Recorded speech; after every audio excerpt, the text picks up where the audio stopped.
Good evening, and welcome to another brand new season of ACC Racing on live with Simsport Racing International.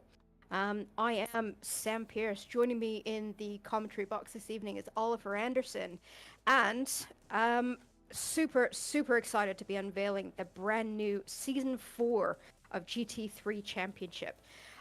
Slightly different list of events for this season. So normally we have a split between GT3s and GT4 racing over the season. Unfortunately, this season we didn't have quite enough drivers registering for GT4s to guarantee a competitive GT4 season. But what is GT4's gain is what's GT4's loss is GT3's gain.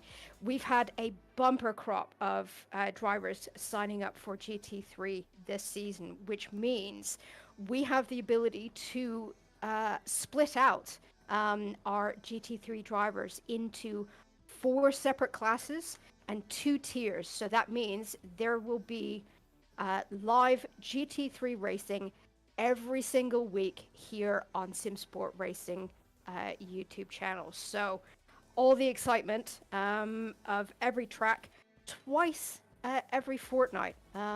So plenty of action to be seeing every single week here on Simsport Racing. And tonight we kick off with Tier 2, which is going to cover our Silver class and AM class. And tonight we are at the lovely Hungaroring to kick off. So we'll be at Hungaroring this week and again next week when we have our Tier 1 guys take on the infamous Hungarian circuit. So let's just take a quick look at what we can expect from the season.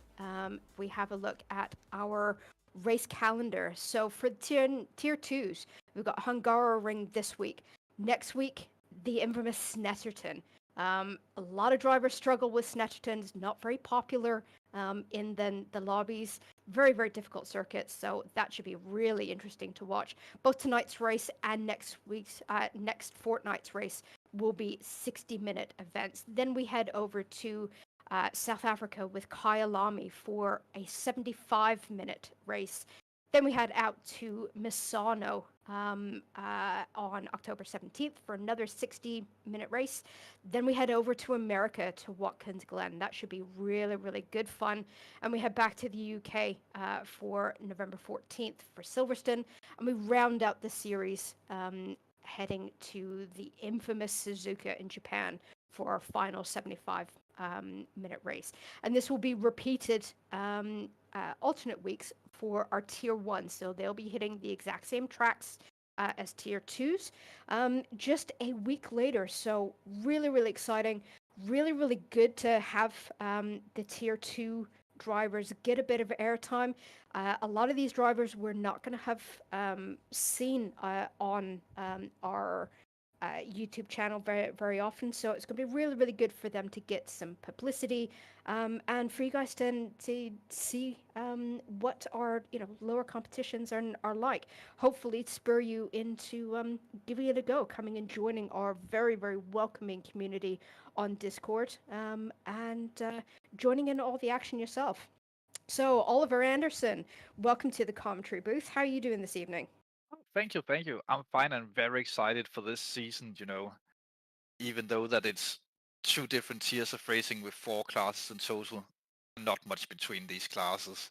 The guys who qualified for the top of the second tier, they could just as easily have been in the first tier, and there will be a lot of action between these guys, a lot of fast ones, a lot of no names in the community will be duking it out tonight and over the course of this season. For Tier 2 glory, take the wonderful championship that comes around with it. Yeah, I was interested to see the online practice server times. I was looking at them this afternoon when I was prepping for this race this evening, and out of the top 6 drivers, the top driver of every tier is represented. So even the AM and Silver classes that we're seeing tonight, still right up at the top of that free practice leaderboard. We had Steve Parker heading up the AM class in position 6 with a 1 minute 43.8. Very, very respectable time round here. And our top silver driver, surprisingly, John Planis, coming in P2.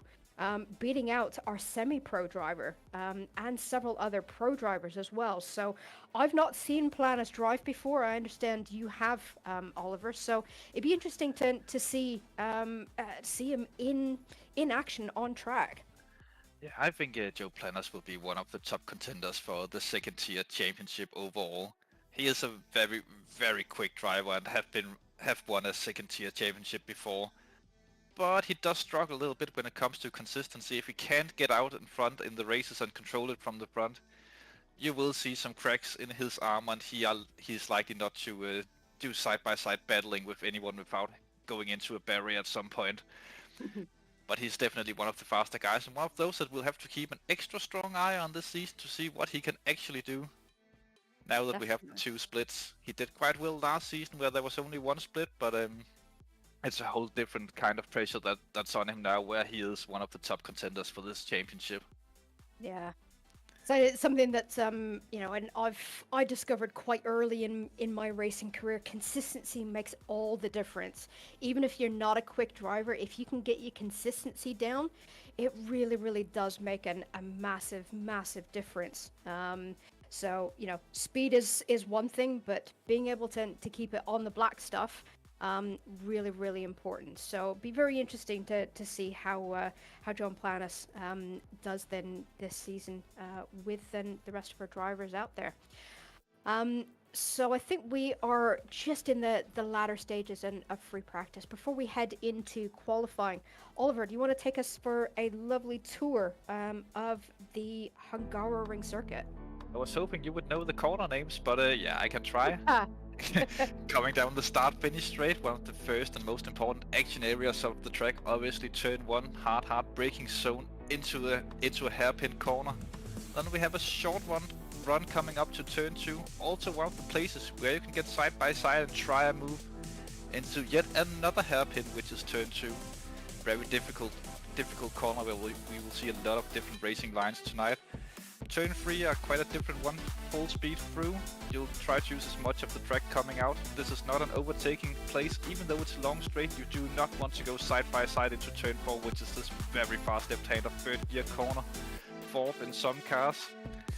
Another hairpin, you can actually make a short move here and go onto the side and get it done coming into the next chicane that will finish off the first sector of the track.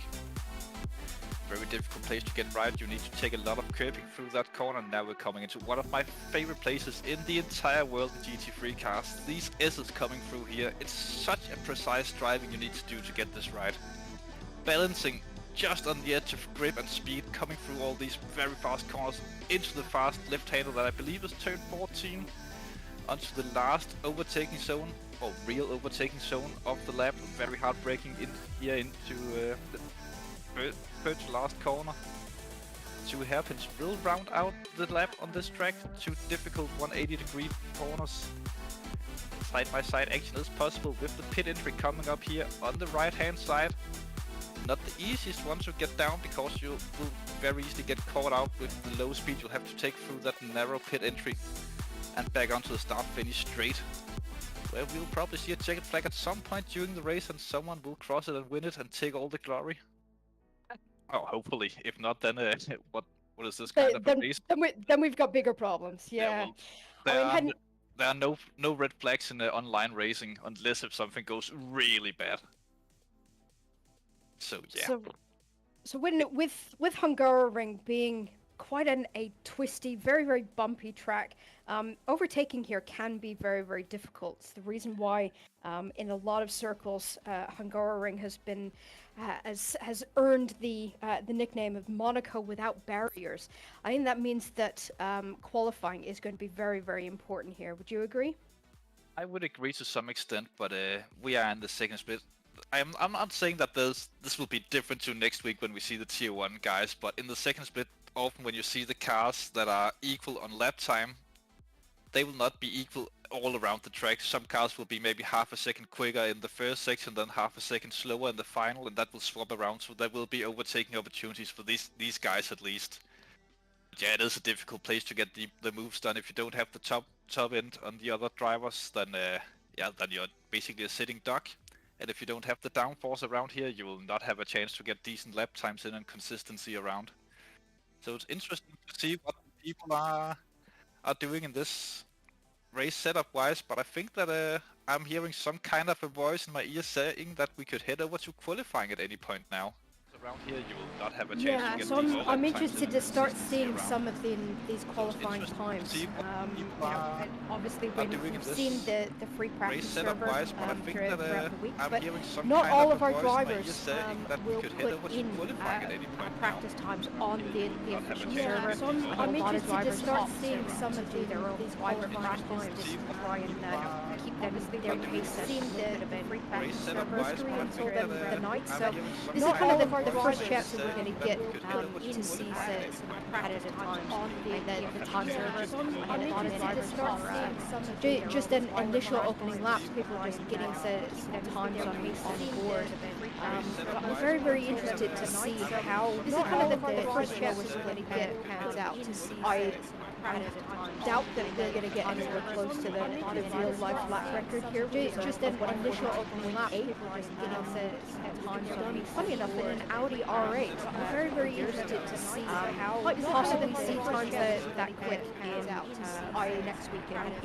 Doubt that it'd be interesting to see just how life record here. Just an initial opening lap tonight, and also to see if the Audi R8 how well that possibly see times that quick in drivers potentially out it'd be interesting to see. I think there'll be some outliers throughout the championship, but that's something that we'll always see. But also interesting out that drivers only have 5 sets of tires for this racing format that we're seeing tonight for both practice, qualifying and race. We saw a lot of running in practice, which we I think for some reason didn't get to see here on the screen, but a lot of running was done in practice. That's something that we'll always see. Some of these drivers might actually be struggling to set up sets of tires to racing school funds qualifying at this point.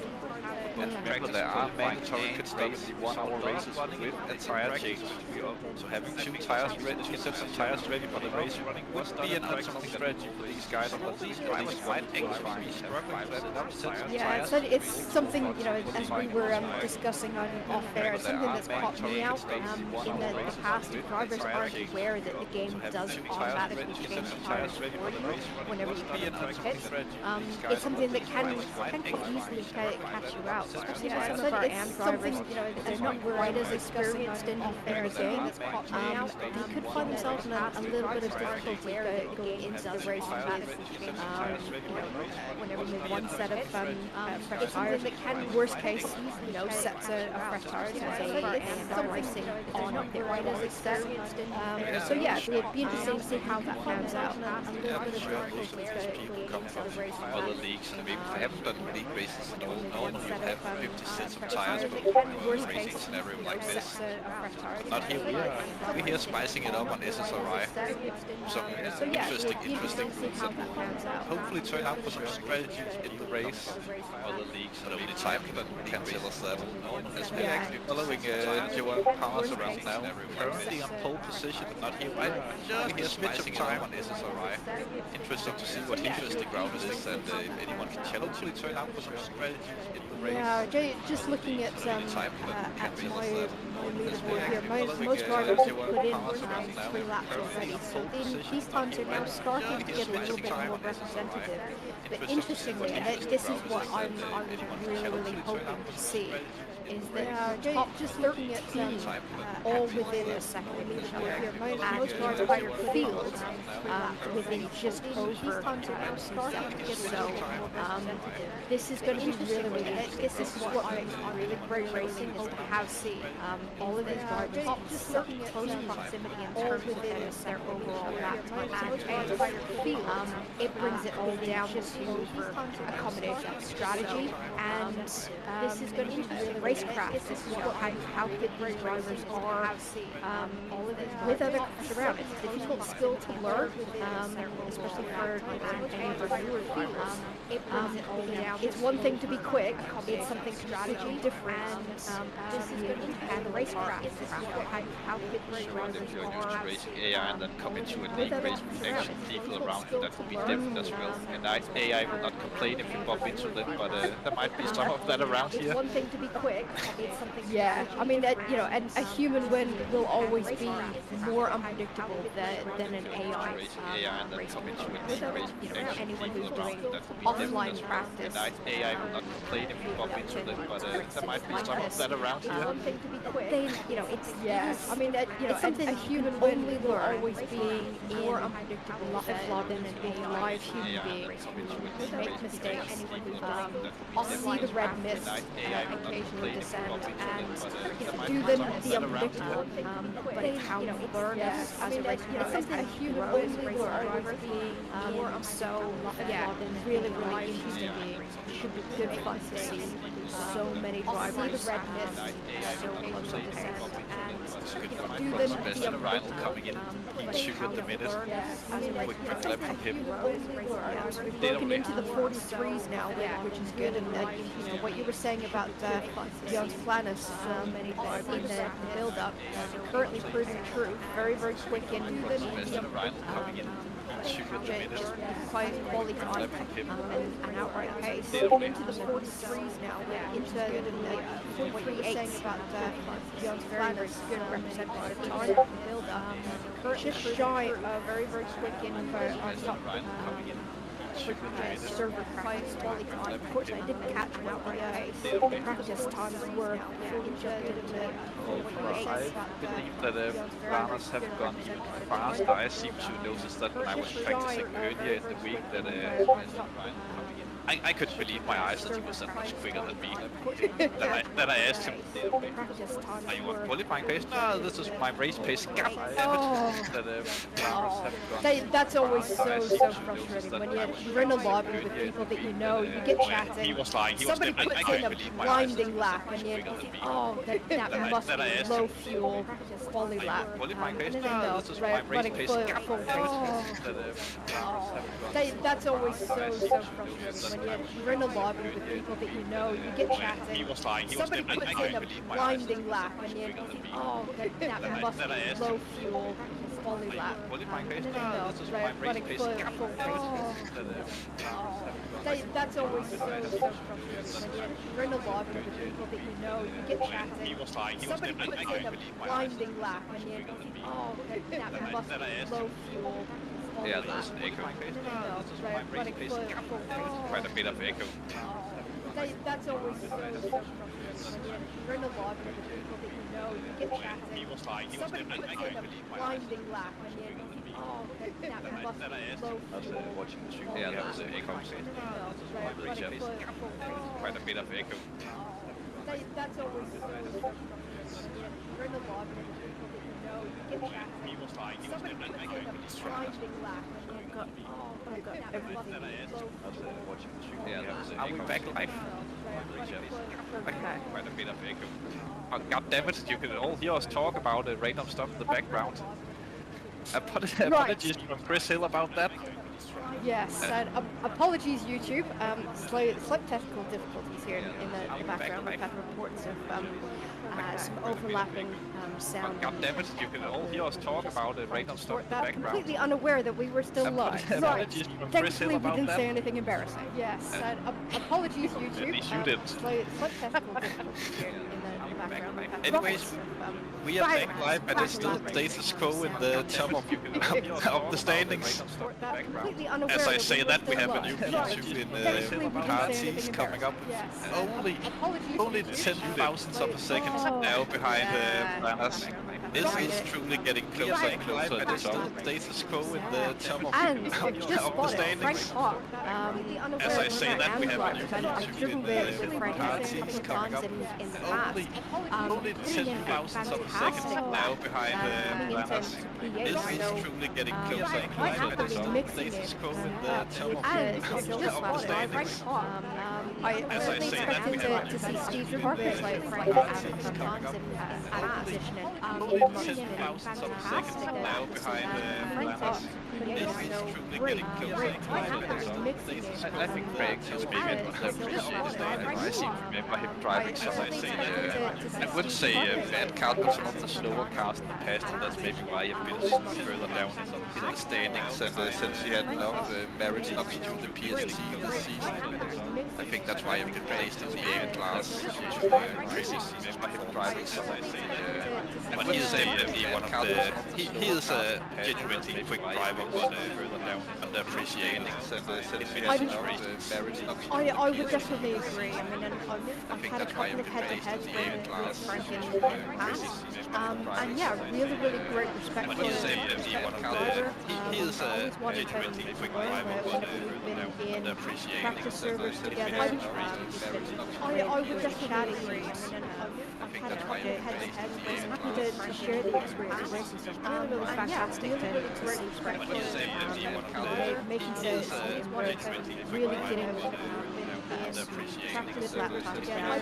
And then, as you said, he's in one of the quicker cars where the brand new Lamborghinis that was released in late fantastic Brendan's behind update over the summer.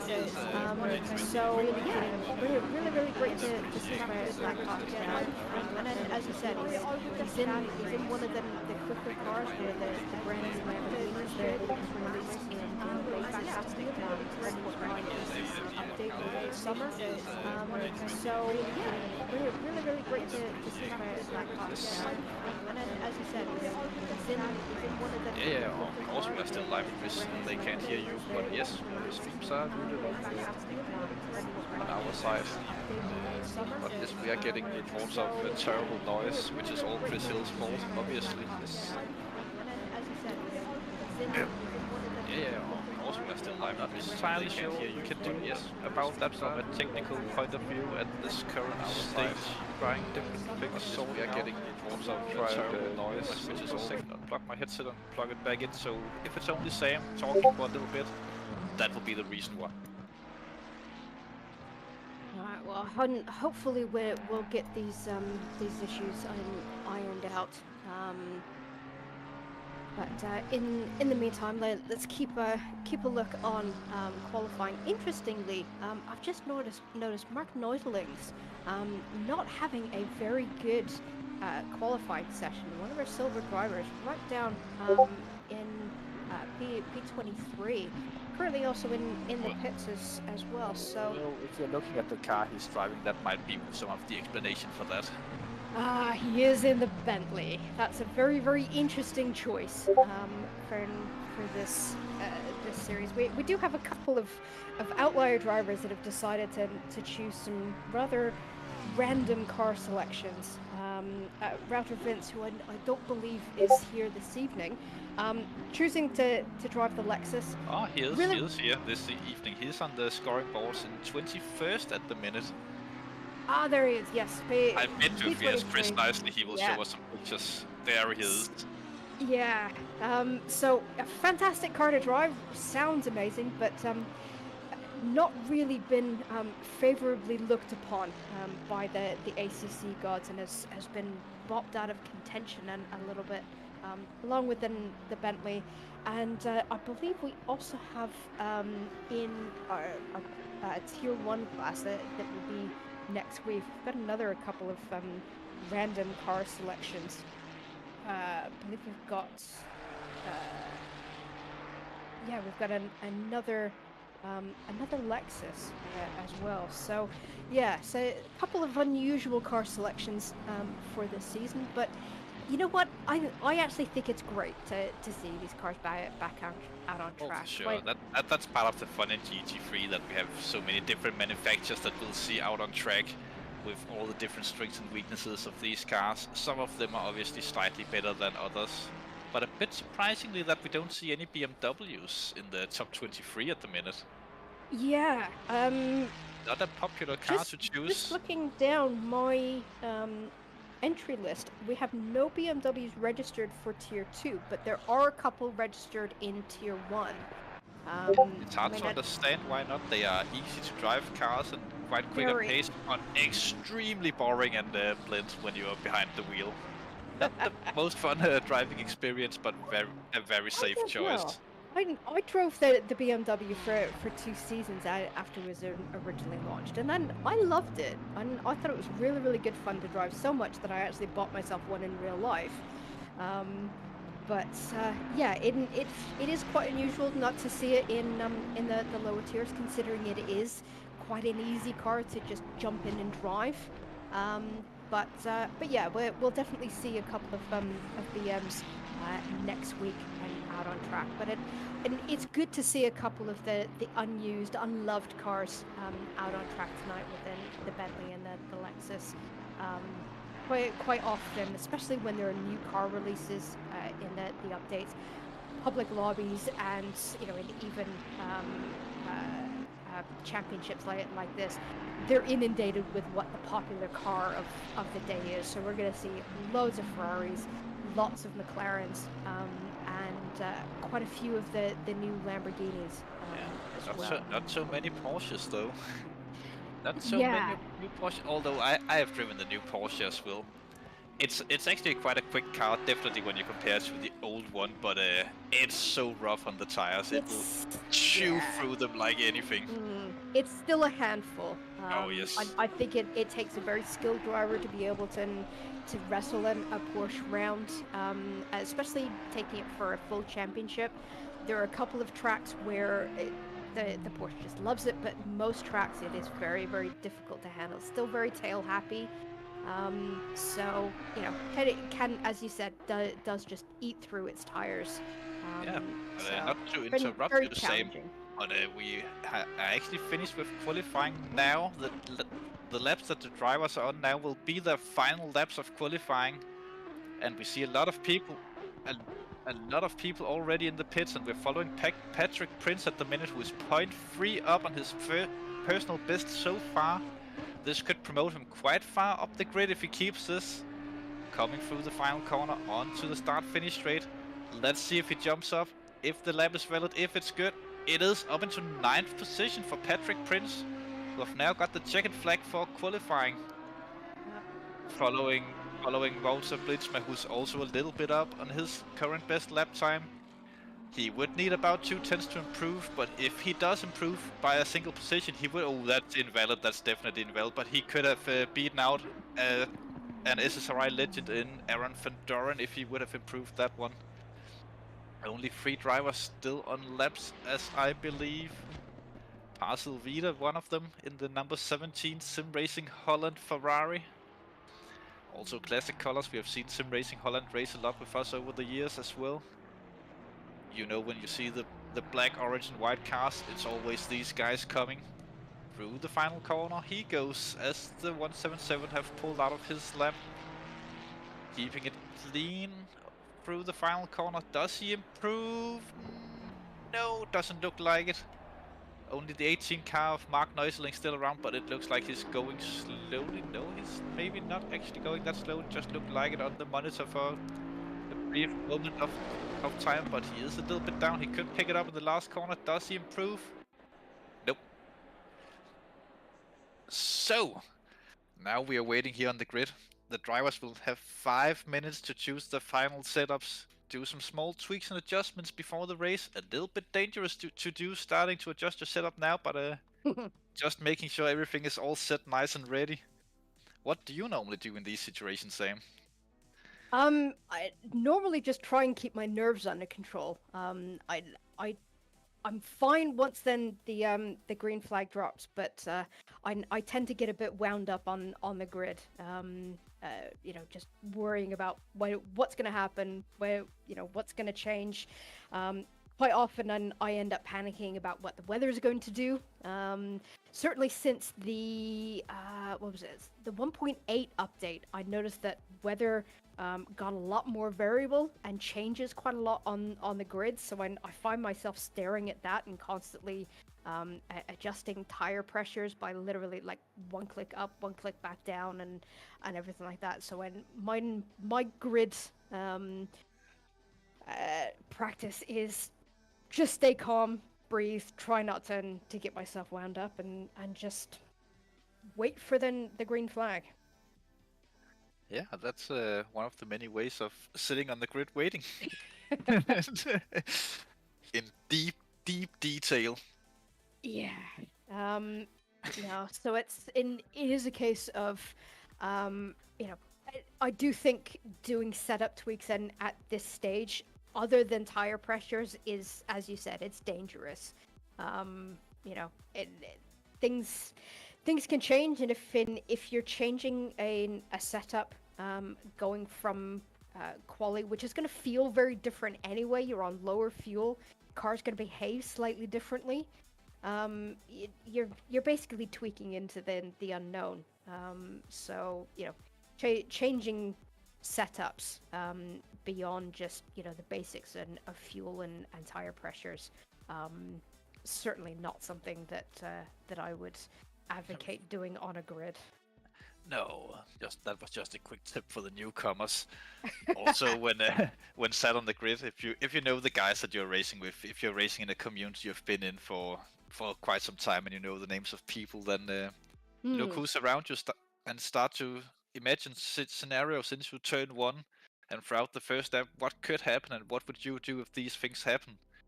What if he goes off like that? What if he pressures me off? What if he does that? Can I then do this? Think through the scenarios and be smart about it. That's a very interesting point. With this being the first round of a brand new season, with there being new drivers in the coming into the championship, not everyone is going to be familiar with everybody else. So this will be the first time that these drivers get a sense of their competition in a race environment to see. Are they aggressive? Do they go for, do they push in their advantage, or, are they fairly, relaxed and wait for positions to come to them? So a lot of this is going to be getting to know your fellow drivers within the championship, within your split, to see who your competition, really is. So yeah, and definitely coming into then the unknown, the first round of a brand new championship, of a new season. It's always like that, but even when the championship starts to settle down, then some people maybe start taking more risks, some will take a little bit less, depending on championship situations. The first lap will always be a little bit of a risk. I seem to remember last time we had a split 2 race around this track, there was a little bit of an incident between some of the quicker guys in the first corner. I seem to recall the 3 guys went straight on there from, I think, P2, 3 and 5th, I think, on the grid. Having a little bit of a skerfuffle coming into turn 1. Let's hope that we won't see any of that tonight, but there will be no guarantees coming into the first round of a season, especially with 2 hairpin corners as the opening 2 corners. We'll need some kind of imagination to see this going extremely smooth throughout the first lap, but we are crossing our fingers and hoping for the best to see some great racing. Yeah, then definitely. Just having a look through the YouTube chat, Danny Swart coming in saying that Aaron has been sandbagging. So be interesting to see who has been sandbagging and who hasn't. So yeah, don't think anyone would be intentionally sandbagging at this point, but it's the information lab now. It's been really great to see Frank Hopp and Steve Parker quite considerably into. Oh, there's something wrong. Vival is still in the pits. Vival is stuck in the pits at the moment. He didn't press drive in time, it seems like. So we'll have to see if that's. Hopefully, it's not a technical issue, and he'll be able to start. But yeah, that does mean that he will be starting from pit lane if it isn't a technical issue, and he's able to get the car going. But yeah, they definitely giving himself some hard work. We're hoping the best for him as we see the drivers snailing around on the formation lap. It's a lot of people do this differently. Some will try and get a lot of heat into the tires, some will warm them up slowly. For me, I always try and nurse the brakes into temperature. On the formation lap, the tires they will light, and then do the tires later on the lap, get them up and running. But as long as you can get that brake tip up for turn 1, that will be the all-important thing for these drivers. Having cold brakes into turn 1 is never fun, especially not on a track like this where you have such a heavy braking zone. Yeah. Yeah, so when it comes to tire warming, and are you a weaver or a braker? I'm a bit of both. I'm the best of both worlds, baby. I'll do anything to get heat in those damn tires. Yeah, so I'm strictly a braker.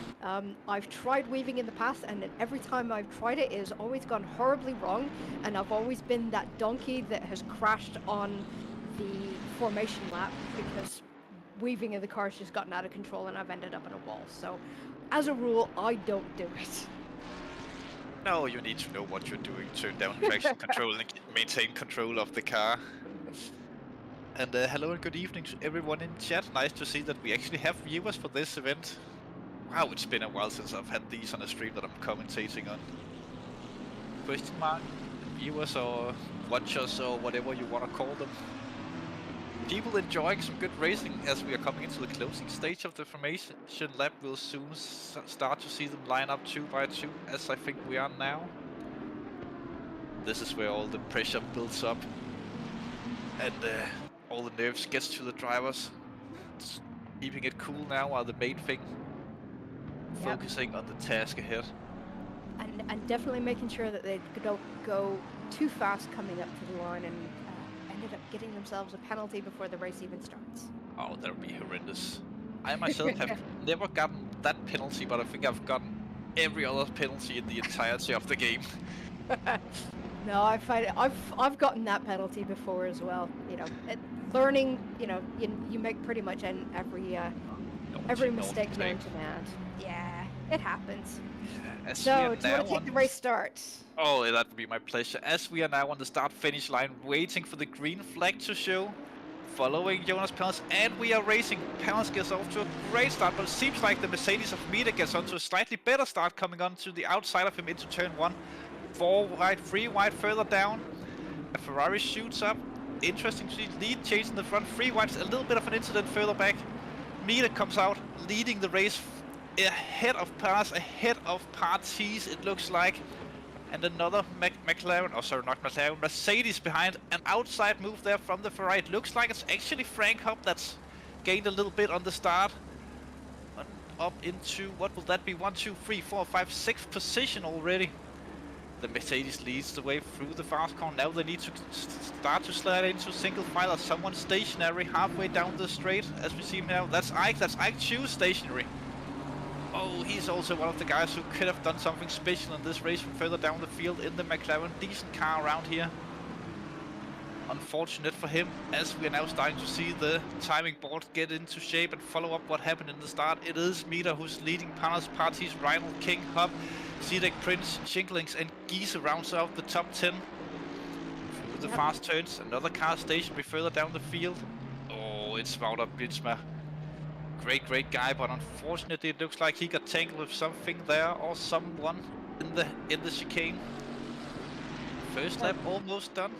Maybe same as Rich, say a few words once again. Good news is that Vercat has managed to get that number 73 going, so it wasn't a technical issue. I was concerned it took him a long time to actually get going, but he has definitely rejoined and is just coming up into sector 3 at the minute. So, and all drivers are on the move, which is always good.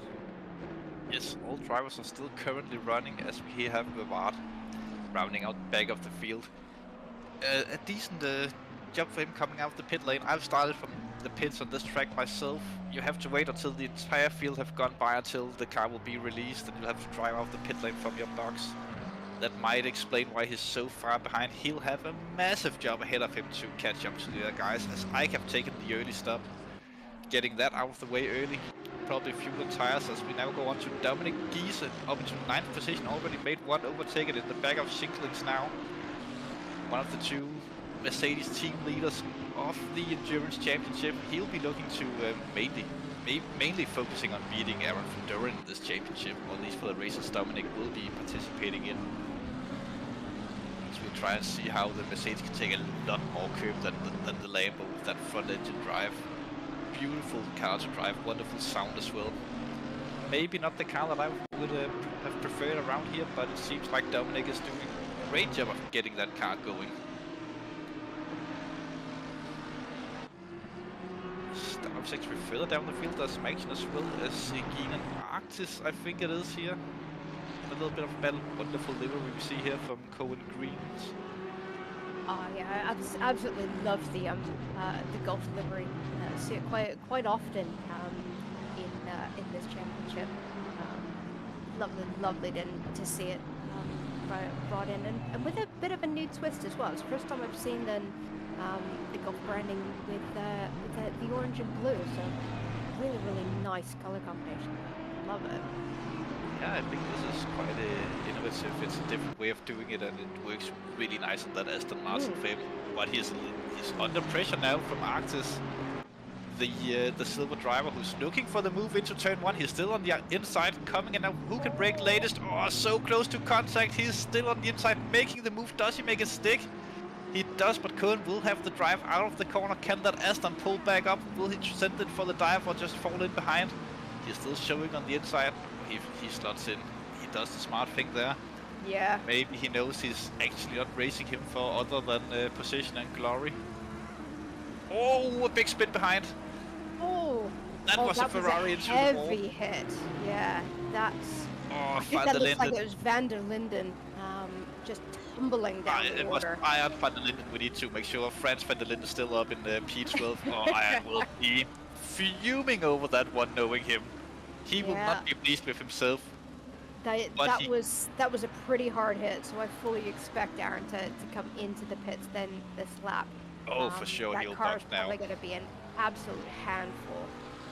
Oh, it's better. Maybe we can get a picture of the steering inputs of that car later on as we jump up, as they're very close here and almost train driving formation side by side. Dominic looks to have made an overtake as the Sim Racing Holland Ferrari, I would say, yes, outbreaks himself a little bit. Maybe he's trying for the exit. Another Sim Racing Holland car behind him. It looks like that'd be Frans Van der Linden in a McLaren. The McLaren does not have great straight line speed, as we see the McLaren actually pulling out there for some reason. He's getting over all of that. I think that might be Ike getting overtaken by a lap, as Pascal Vadid goes for the outside now into turn 1. Switchback could be on, as Ike here now an entire lap down to these guys. Yeah, but Ike is showing us as having completed his mandatory pit stop, so as long as he nurses his tires, he could make inroads once all of the rest of the pit lines. That's a tough ask around this track, but it is tough. If anyone can, I can do it. He's a bit of an endurance specialist, does a lot of these kinds of races, but important thing for him now is just not losing too much time, letting people go through. Although it's very frustrating seeing that blue flag, especially this early in a sprint race. Yeah, after only 3 laps getting blue flag, as we are very in the lead of the race, where Jonas Planners have now taken the lead back outside of the cameras and the fastest lap. Even though we haven't done that many of those, the 9 cars off again, and it looks like an overtake for P2 coming up right behind us. As Partis is on the move, trying to get by a meter, but no, not this time around. I think Peter must have made a mistake somewhere. He's this last lap quite considerably down on his previous lap time. It looks like it, since he got overtaken by both Planners and Meter there, or both Planners got under pressure from Partis. Man, he's already putting a little bit of a gap on Partis again, of several people in the pits, probably to get some damage fixed. As the other Mercedes of Sebastian Reinl looks to have some decent straight line speed, catching up a lot there on Parties. If Parties didn't have a bad exit, and Frank Hub in the aim drive up into 5th position. Yeah, brilliant place for Frank for the AM class. Yeah, good start for him. Definitely on the move. He can be very happy finishing in that position, but knowing Frank, he'll be aiming for cheating the guys ahead, maybe with strategy, maybe with raw pace. Now we are right back in the midst of things, following the wonderful Bentley of Mark Neutelings behind the Martini liveries, Aston Martin of Cohen Green.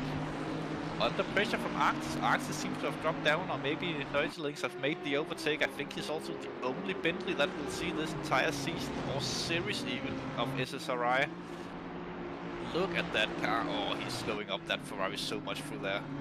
Arctis looks like he can take a lot more speed through those kinds of corners. But what you can do as Mark Neutelings goes to the inside, or slight contact there inside, making the move on Cohen's Green. Into the chicane, and Green overshoots a little bit, puts him under pressure, and got spun around there by Arctis. Or Arctis, maybe that's how you pronounce it.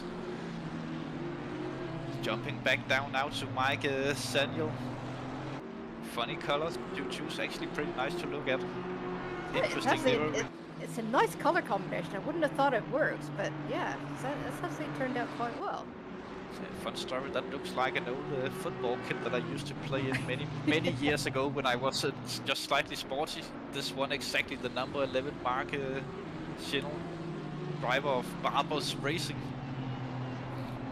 Yeah, I've seen Mark Saniel a lot in the GT4 championship, so I know that Mark, certainly in the GT4s, can be very, very quick. He's obviously struggling to get to grips with the GT3s, but he's a very, very confident driver, really good under pressure. So it'll be interesting to see how he does in this particular series.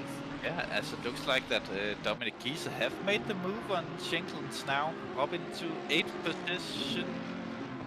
Someone said Patrick Prince in the background there. Oh, it's actually Patrick Princey have made the move on. He have overtaken Princey there. Good job from Dominic. He's doing me proud. That OnlyFans livery Mercedes, the Untalented Motorsports 220 car.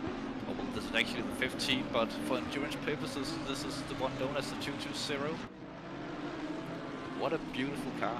Fun story, there's actually a team OnlyFans that you can go and support out there. The money will go undisputed to charity, of course. No links. DM me for that.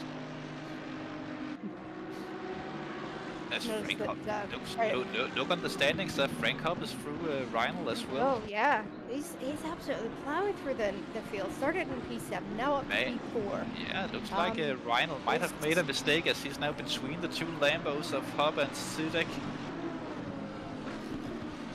Yeah, his previous lap time was about half a second down on Frank Hub. So yeah, I think he has made a mistake somewhere in half that a second. lap. That's not a lot if you get overtaken. Actually, Team Hubsasar is doing quite well. Can be pleased with the performance of Frank Hub so far this race. Yeah, Frank's clearly been putting in some concerted practice in the off season, and just having a brilliant race. Oh, definitely. I would definitely like not to drive against him at the minute. He seems very hot as Parties look to be onto something there, as Chris jumped quite quickly away from that. But Mida and Parties are close to each other. This is actually a tough corner to follow through that closely.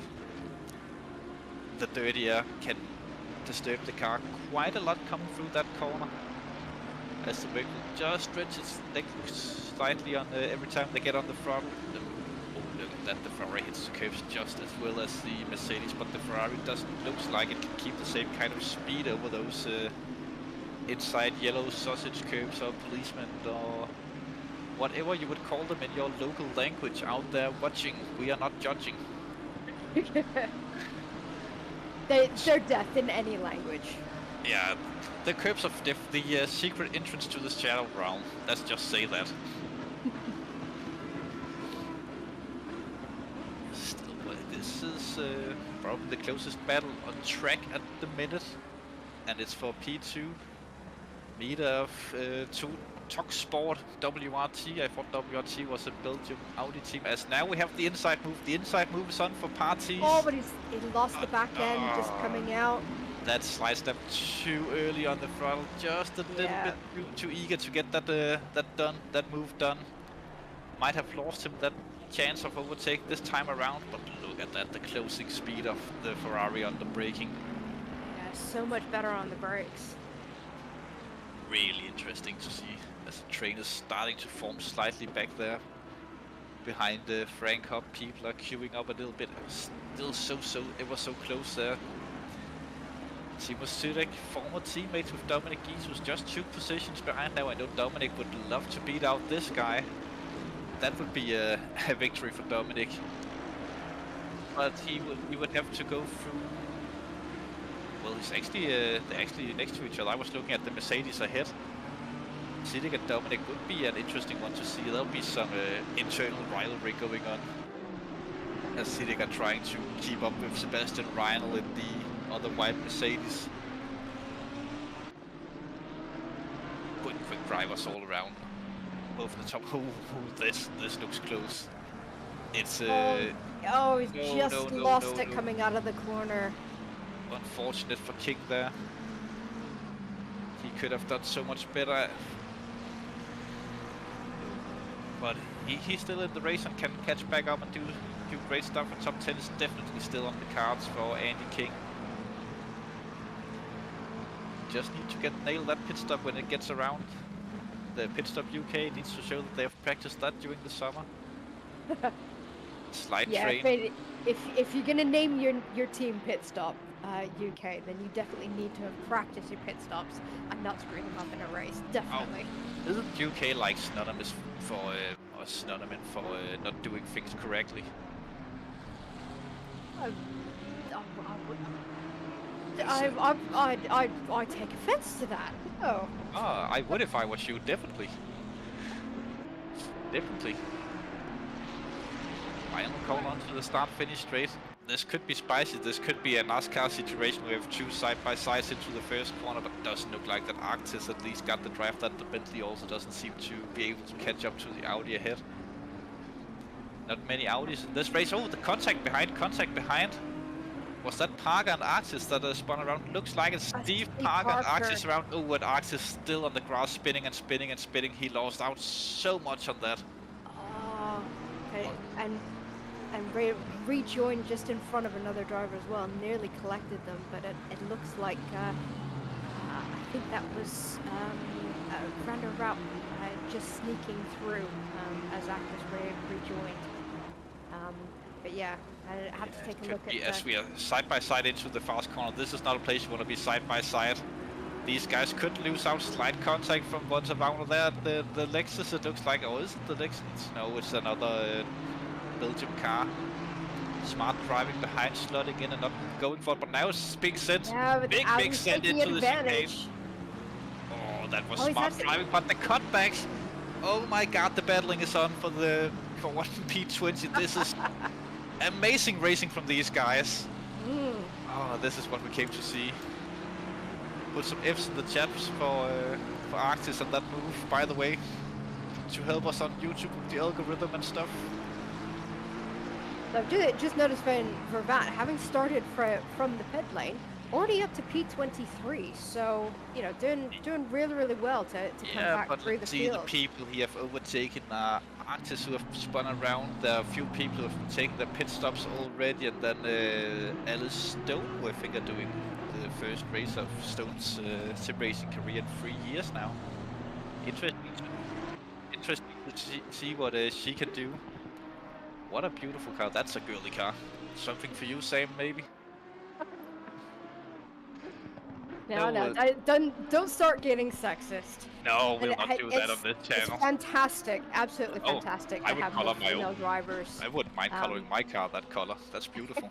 It's a gorgeous color combination, but really nice to see Alice joining the service. And I've just noticed Boma has gotten a drive-through penalty, currently sitting in P14.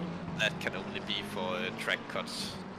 there are certain corners around this track that are really, really strict with the track cuts. And Nico, don't say stuff like that in the chat, goddammit. Yeah, and it's quite early in the race to be getting it. Only 9 laps in. Yeah, but, 28 cars spun around in turn 3, 4. Definitely taking an advantage of the track limits there. Not a good idea when you can only get 3 warnings before you get the infamous drive-through penalty. But we'll see if he can recover from that later in the race. A story to follow at least. He was up to that will probably be about a P3 in the AM class, I believe. Oh, if that's P3 in the AM class, then it's a real shame to get that drive-through now. It is, yeah. And you get the Lexus P2 in AM. Pascal Vida coming up to some battling. Or at least a group of cars battling, we don't know yet. What can happen here? It's Patrick Prince, Schenkelens and Vida. You see here, I think it's a little bit laggy on my end at the minute. Was considering playing some techno music in the background just to keep up with the beat. But yeah, small technical issues. Once again, we highly apologize for that. These guys are still going at it, Mida and Parties, as we come right into the battle, straight to the midst of things. Haven't they changed? No, I think they've been like this all race through, but very hard driving from these guys, so close, nothing really separates them. Seems like the Parties might have a little bit of a pace advantage on Mida around here, but he just doesn't seem to have anywhere to make the move. Although it looked like the Mercedes have a slight slide there, but not enough to really threaten P2 at the minute. I think that Parties needs to do something in the pits to get this move done.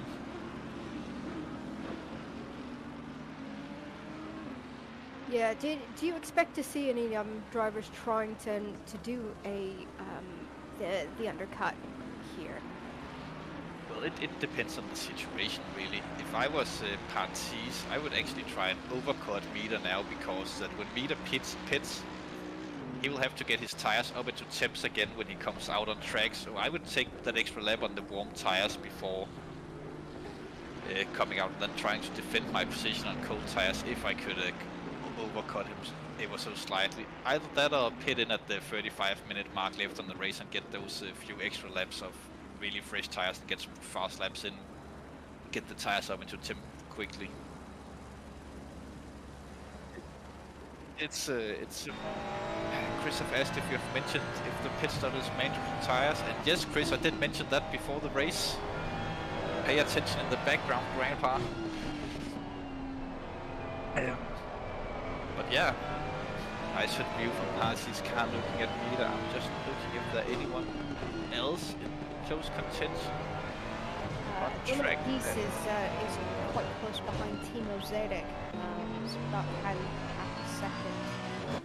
Yeah, former teammates duking it out on track. The other close battle, and at the minute, I think a lot of this is going to start playing out after the pit stops. We'll start seeing a lot more. Yeah, some people might just be nursing a little bit to get it ready for the pits and see what they can do there. But this is a story to follow. Dominic have gained a lot of positions in the race. And if he can beat out all of the hot air balloon drivers in this tier, he would be a very, very happy man after this race. We might even see a German guy smile. Fun story about Dominic. When he graduated, I don't understand the German school system, but he graduated some kind of school.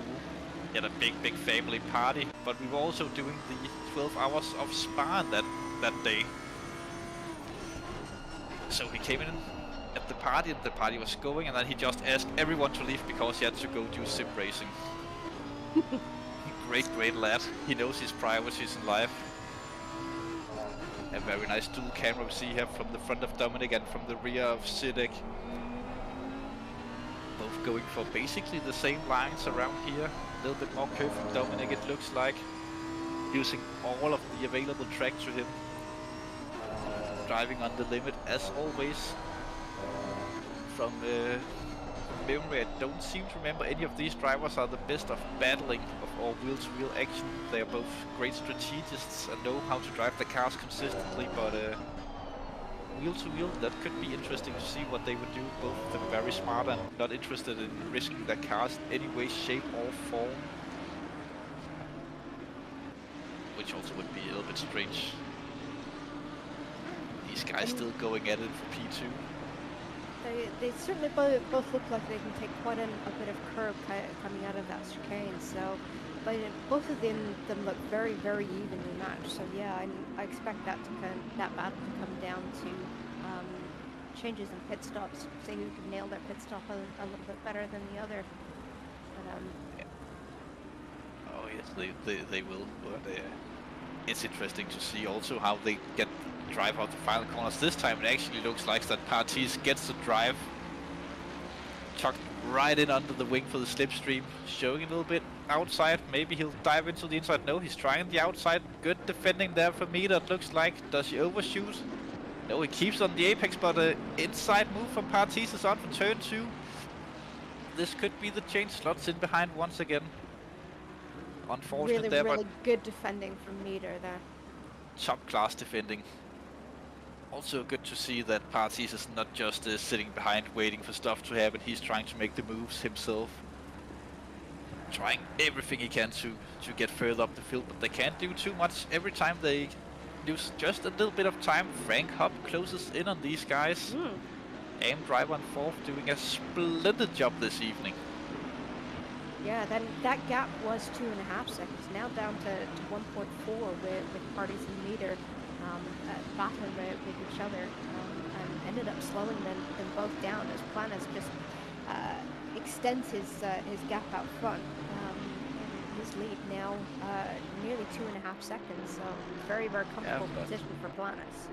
Comfortable, but not too comfortable. If he starts relaxing just the tiniest bit, these guys will catch up very quickly, or just a little mistake can lose him it all at this point.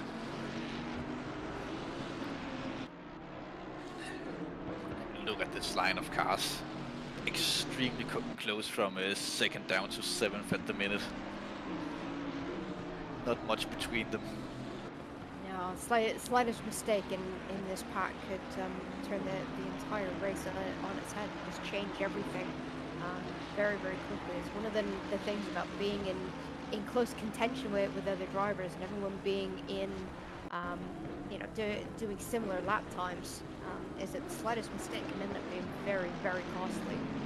Yeah, we have the split camera where we follow Vivard, who started from the pit lane now, in the bottom right-hand corner of your screen. Sorry. But this is an interesting part of the race where you can see people starting playing out the strategies at this point. 5 minutes plus 5 minutes minus of the half-minute marker. You could say the window have opened now for optimum strategy. I think that we'll still wait about 2 laps for most cars to come in, but some people might try to make the undercut now. As we see, I think it's Van Ryle who's in the pits in a McLaren, and yep, Van Driel is just come into the pits. Is the only one come into the pits at the minute. Oh, there's another car in the pits as well. Further down, it looks like station 3. That's Belsma. Oh yeah, he's been in there for quite some laps at this point. Yeah, he came in when he got his drive-through. Yeah, unfortunate for him. These guys still at it. If I was Partis, I would consider the undercut waiting for Meter to play it out. I would definitely do the opposite of Meter once we pass the half-hour mark. Just to try something.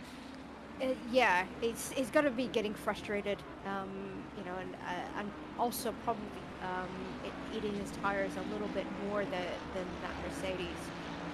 So yeah, then the undercut might help, depending on where he comes out in terms of traffic.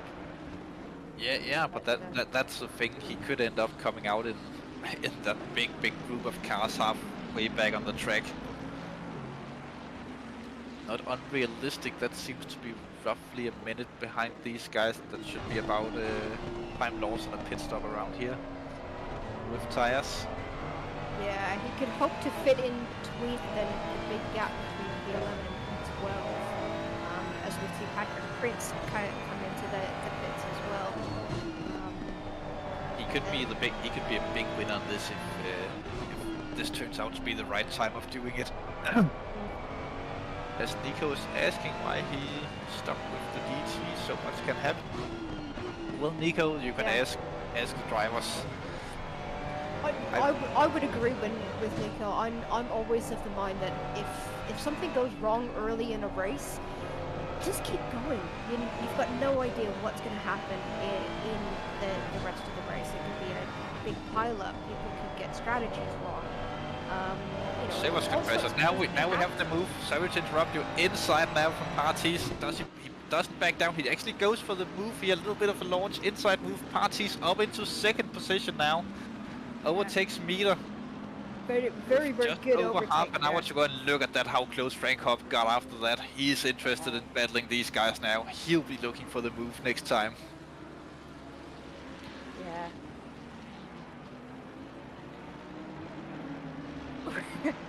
And Chris has just mentioned who said Tier 2 wasn't going to be interesting. Battles up and down the field. Banners is in the pit. Leader have come into the pits. Interesting to see where he comes out, and Giza as well. That's interesting. Where they come out on track could show the other guys whether or not the pit stop is worth it. Looks like that Planners might, if he starts moving now, he will get out in a good hole, but he doesn't. Oh, come on, that's so frustrating, waiting those 30 seconds for the tires to go on. Yeah, it's very dropping. If he comes out in traffic, that would be such a horrendous timing for him. Yeah, it'd be interesting to see when he's dropped his moving out now. Once Meter and Parties have done their pit stops, as to whether Planus' stop was slow, or we just came on board in his pit stop. Is that Dominic right up on the ass of him after that pit stop? Looks like Dominic is very close to him coming out of the pit lane. Yeah, it looks like Planners made some kind of mistake there in the pits. Yeah, might have overshot his pit box slightly, but yeah, Dominic Giese about 1.3 behind Planners. Planners, he is really playing it dangerous now. This could be the opportunity for the other guys further behind. Dominic goes a little bit wide. Probably picks up a track warning there. The other guys must have noticed where they got out on track, thinking of whether or not they want to do the stop now halfway through the race, exactly as we speak. We're halfway through. And the pit box is starting to get a little bit more busy. More and more people coming in. But Dominic, what have your pit crew been eating? So fast. Van der Linden into the pits in the 81 Sim Racing Holland machine, also a true beauty in the community. Well-known car, well-known driver. And things have just gone from bad to worse for Bauma. First with the drive-through earlier in the race, and now with a stop go 30 for speeding in the pit lane. Oh no, oh dear me. Yeah, well, it was something that you mentioned at the top of the show, that it's very easy to get a speeding warning in the pit lane here because of the position coming around that last corner. But yeah, Bauma falling foul of that, and he will need to serve that within the next 2 laps, I believe. Is it 2 or 3? You have 3 laps to save it. Yeah. Sometimes you get lucky and the game will glitch. If you pass over that, you'll have over 300 to save it after that, but that's a risk that you shouldn't take. No, definitely not. But yeah, all eyes on the top 3 to see when they're going to pit and where they come out in relation to Planus. Now currently sat in Hopp comes in this time. Frank Hopp comes in. Looks like Sidek follows him in. That's going to be interesting to see whether or not that Dominic have gained any kind of positions on this.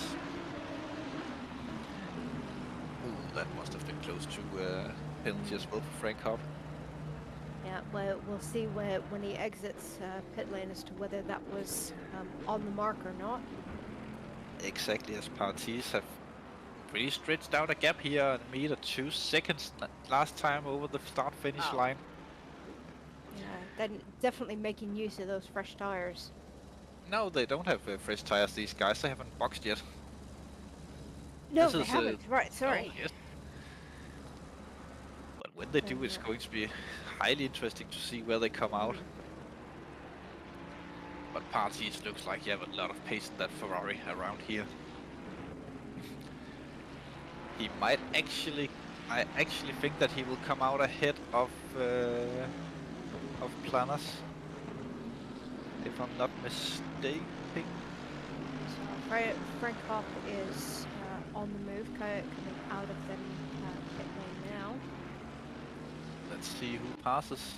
That's the 81 cups of Planas. Frank up comes out behind these guys. It looks, or does he? On my board, it looks like he's quite far ahead.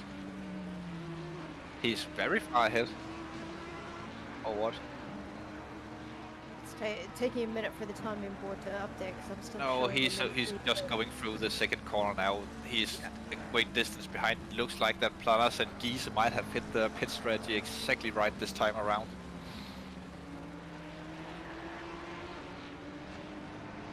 And something Chris said in the background. Parties have gone into the pit lane. Parties into the pit lane, which hands the lead to Sebastian Reinl. Mita as well into the pit lane. This is a key moment in the race, but Sebastian Reinl out there enjoying his time in the front. Drive-through penalty for more fill further down in the number 7 Audi in the AM class. Yeah, that's the other Snack and Sons car win. Very, very unfortunate for Kieran. We were chatting to him just before we went live. Yeah, it's gonna put him quite far down the order. Although there is a big gap between Buckland and Actus, so if he does his drive-through quickly, he may only keep his. Is moving. And Planas is just coming onto the start-finish straight now. I think that Planas will overtake Parties before the corner. Maybe not. He's the next car coming. That's for the lead, the virtual lead of the race. This is 1 and 2. Could be. Oh, that's so close. Nearly similarly painted Ferraris, and Planas does go ahead. Dominic Giese looks to have been promoting himself up to 3rd position in this race. We'll have to wait and see for the final pit stops to pan out. But what a strategy call from Dominic. I thought that guy will. Or maybe he taught me some stuff. Who knows? But yeah, this is theoretically the lead of the race as Sebastian Reinl comes in from the lead now. Beer Machine Racing, love that team name. Into the pits he goes for a fresh set of tires. Or as they say in America, a slicker set of tires. Slicker set. What do they say in America? Can some Americans say that in the chat, please? And if we don't have an American, then pretend. New race leaders here, Jenkins and Andy King. Pit Stop UK car haven't been into the pits yet, as Morfield have come in to save his drive-through penalty. Close driving from these guys. Ferrari versus Lambo. What we all like to see, the Italian master builders of supercars, hypercars, any cars really, except for family-friendly station wagons. Haven't seen any of those, that kind of branding. Just looking at the keeping an eye on this gap between Planas and Parties. Still quite close at just over half a second. So, and I think as long as Parties can get his tires up to temperature, it could possibly put Planas under a little bit of pressure towards the latter ends of the race. It will be on fresher tires by the end, so it'll be interesting to see how much pressure he can apply. Yes, it will be a thing to follow in this race. As there's some traffic involved as well now for Planas. Gets out of the way. Maybe not. This can have a huge impact on the race if they start to really catch up to back markers. Oh. But no, I was watching the bottom, but as Chris Hill said, if you watched the top just a few seconds ago, you could have seen the Andy King almost spin his car coming into the pit. But both of these guys into the pits now, P1 and 2, which means that Mark Neutelings will take over the lead of the race if he doesn't go in this time around. Could see a Bentley actually leading a race, though be it not for long, probably. No, he's out on track doing the Bentley boys proud. That's some great engineering behind that car. Yeah, and I drove it for a 24-hour Spa 2 years ago. Really, really great for endurance racing back in the day. I don't think I would take it now. Although it was quite interesting to drive, being a left hand versus right hand. Kind of threw me a little bit.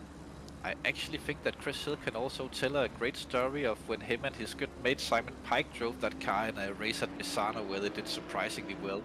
But he's promising us to do that another time when he's not so shy of talking to you guys out there. Anyways, back to live racing. Mark Neutelings now leading the race. One of, well, actually the only guy not to have pitted yet. Only other guy not to have pitted Vivard, who is in the pits now. So it's Mark Neutelings. We see here come around. Sebastian Reinl gained a lot on those pits as well, up into P3 virtually. Drive through Bills, drive through from panels. No. This changes everything. Partis will take over the lead of the race with Sebastian Reinl and Dominic Giese right behind. Whatever happened to Meter? He must have had an awful pit stop down into 10th position at this point. Wow, maybe a spin or something happened to him. Here he is on the picture, no visual damage on the car. But wow, Platters are fuming now inside that Ferrari. Yeah, but we knew this. He's got to be careful to keep the to keep his emotions under control.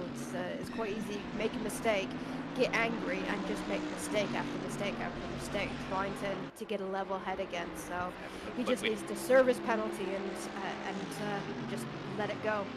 Yeah, but that's the thing about the quick drivers; they're always driving on the limit of what they can actually do. And on this track, unfortunately, if you go slightly over the limit, there's not an actual punishment as you will hit a barrier or something, but you will unfortunately get these track cuts, and I think that's what happened to Planners. Always pushing the car, trying his best. Haven't served it the first time around though. Maybe he believes he's in good free air as we have the battle here between Sebastian Reinl and Dominic Giese to be best Mercedes in this race. I must be honest, after qualifying I wasn't thinking that we would see Dominic all this way up at the top of the group. And whatever happened to Aaron van Duren, have he just quit the race or something? Looks like he's not even on the timing boards anymore. As Partis and Planners still close by. I wonder if Planners is purposely trying to slow down Partis now to get Reinl and Giese involved in this. I wonder if Van Duren actually even started the race now. I do remember him in qualifying that he was doing something there. But hey ho, who knows?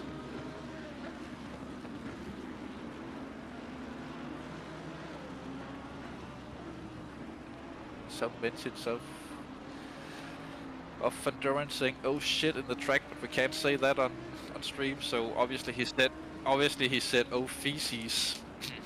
Of course, Planners goes in to serve the penalty. And Neutelings boxes as well, final guy to get that out of the way in the race. So now we have Partis as new leader, Alpha Simsport leading out the race. This team will be happy to see that, and the two Mercedes behind still going at it. It's literally an 18-minute scrap this will be for P2 in the race now. Interesting, really. Oh no. Planners stop, go 30, speeding in the pit lane. When the bad day gets worse, oh my god, oh my god, oh my god, the 81 crew.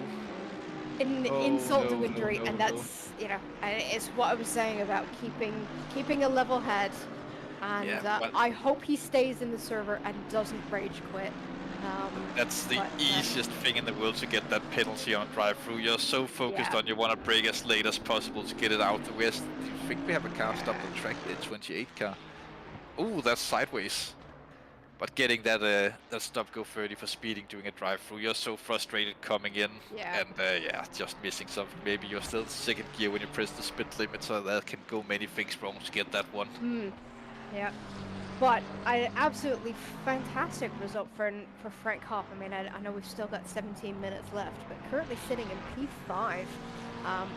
Clearly the best AM driver out there today. Second place in AM is a further 7-8 cars back. That's the Lexus. So really great showing for Frank, and yeah, good to see the Lexus up on the AM podium. So at the minute. Yeah, I bet you if you gave this guy a decent car, he would perform very well and go to the top of this table. But it's so nice to see when people drive to have fun. Also an interesting livery he's driving with the other DDS racing cars, doing the same with the Belgian flag. John Player Special on one side and Lightning McQueen on the other, which he's driving as if he was Lightning McQueen, to be honest. Cute. Yeah, really cute livery. Love the way that's been executed. Yeah, I actually think it's an livery for endurance as well. They do. Speaking of endurance, coming up this Saturday, we have the 10 hours of I was about to say Suzuka, but let me try that again. Speaking of endurance, coming up this Saturday, tune in live at around what will be 1 UK time for qualifying, maybe, for the 10 hours of Silverstone.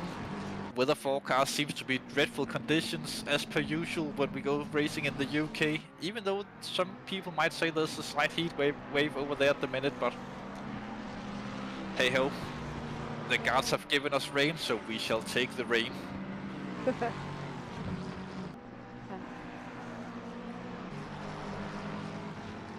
I think it's actually maybe 11:30 in the morning, but UK time obviously in our standards or more normal Central European time, it will be an hour later. And just seen an Adam Osalovic coming into the chat, giving props to Mark Neuthlings. Currently sitting, was P14, now up to P13, with Planis taking his second penalty. And that's from the back of the pack. So Mark Neuthlings doing very good after a rather disastrous qualifying. So good to see Mark up into the midfield, currently sitting in P13. Yeah, he's doing good. I just thought someone was breaking into my house, but it's just my cat breaking into my computer room. Yes, it's literally a goddamn cat. He knows he's not allowed in here. They were going to get him out now. Anyways, racing. I saw a blue flag in the background. Will that be for Cohen or the car ahead? Maybe the car ahead. I couldn't see exactly who that was, but isn't that Ike's car? But no, they are battling for position. If that's Ike's car, that's the position battle that I can see ahead. I don't know what the blue flag was for. With a back marker, obviously, but didn't see who. Just noticed that we've got a close battle up for P5 and 6 between Frank Hopp and Pascal Vida. Vida trying to gain back some of the positions that he lost in the pit stop. So this will be interesting to see how Frank deals with pressure from a quicker driver from behind. Did Vida actually lose the positions? I think you're thinking of Miller. I am thinking of Miller. Very close. Yes, I was thinking of Miller. My apologies, but still, Frank coming under a bit of pressure from Silver Class driver behind. Good to see how he fares under pressure. Yeah, this will be interesting because for Frank, I don't think he is that interested in going off track now. I think that Vida will be more inclined to go for the move and risk it all to get the position than Frank will be to defend it. Frank is a smart. Get out from my computer. I think Frank is a smart driver that knows when to risk it, and this is not one of the situations for him. But then again, he is a race car driver, and sometimes you just have to do what you have to do. For it. Yeah. I think a lot of it will depend on how many track warnings each of the drivers have, as well as to how much risk they take. Especially this late in the race, we've got just under 12.5 minutes left to check and flag. Definitely. Vida's through. Vida made the move on Frank Hopp into the chicane. It looks like he got it done there. Vida up into P5 now as Frank Hopp looks to have fallen in behind. He'll try and follow as closely as he can to try and get a move back later on in this race, but you only have 12 minutes to do it though. Sorry to interrupt you. Sam, please continue. What I'm saying is that obviously, you know, a lot will depend on how many track limit warnings a lot of these drivers have as to how aggressive they're going to be with a track like this. After 45 minutes, there's a good chance that you've probably collected quite a couple of track limit warnings by this point. So I think that might be a deciding factor in how aggressive some of these drivers are going to be. But interesting to note, I've just noticed that Andy King has just taken fastest lap away from Jan Planis in P9. So yeah, Planis' day going from bad to worse. Bad to worse to weird. Yeah. Wow, yeah, I was not expecting King to go that fast. That's a good job from him. Yep, great drive from King. He is really on the move, also flowing into Mida at this point in the race. Have we done a late pit stop maybe? Later than the others, gotten fresher tires with lower fuel than most others are running. And I'm just looking at the time difference, and Andy King taking a considerable chunk out of Planis' best time. King's time was at a 1:43.7. Jan Planis' previous fastest lap, or that he had fastest lap for previously, was a 1:44.1. So taking a good 4/10 out of that fastest time. So Andy King definitely getting a wriggle on in the latter stages of this race. As we go on to the battle with the Belgium car, a little bit contact freeway battle for P15, I believe the top of this is. Yeah, so it's Mark Staniel getting the best out of that little battle, and I believe it's with Rockland, and I think that might have been Steve Parker in the Ferrari at the back. Yeah, the number 13, unlucky for some car. Yeah, good drive from Mark Staniel there. A little bit of contact. Obvious, of course, about rubbing is racing in these cars. We're not doing open wheelers, of course, but not too much of that. Or he'll get sent to the steward's office and he'll have to stand there as a naughty boy. Do that as Johan Parles. Looks like he's a man on a mission trying to get back through the field. It's Brooklyn next for him. He was actually right behind that freeway battle that we just saw. Now my cat is next to my power socket. If I all of a sudden disappear, you know why. It's Planis making an excellent move up then the inside. Brooklyn just thinking he wants none of that, and gives him a wide berth going around. I wouldn't want him to get in the way either. No. Having served those sort of penalties, no doubt Planis has a little bit of red mist in his visor at the minute. So yeah, give him a wide berth. Also, these drivers, they know Mida, other driver contending for the lead earlier in the race, into the gets a drive-through and not into the pits yet, but he will be coming through the pits soon. This opens it up for Parker if Mida also gets the stuff go 30 for some crucial championship positions on a driver that could be a rival later on. in this season. As Panos will be looking to get a move on to get up to these guys, Steve Parker and Mark Saniel, as fast as he possibly can. To see how much he can get out of this. And good drive from Vivan from pit lane and up into 14th position and third in AM class. Imagine if he hadn't started from the pits, what he could have done today.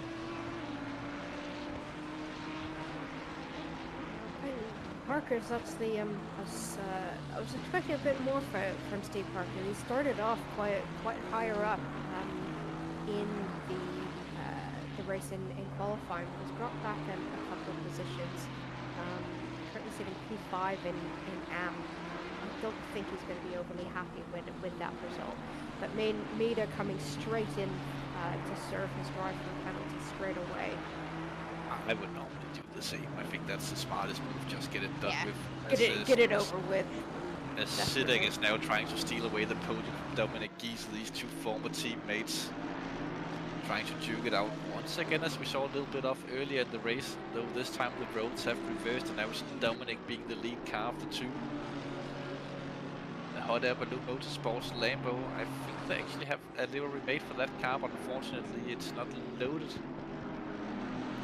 for us here on stream. But let's just imagine that it's a wonderful, wonderful, beautiful livery.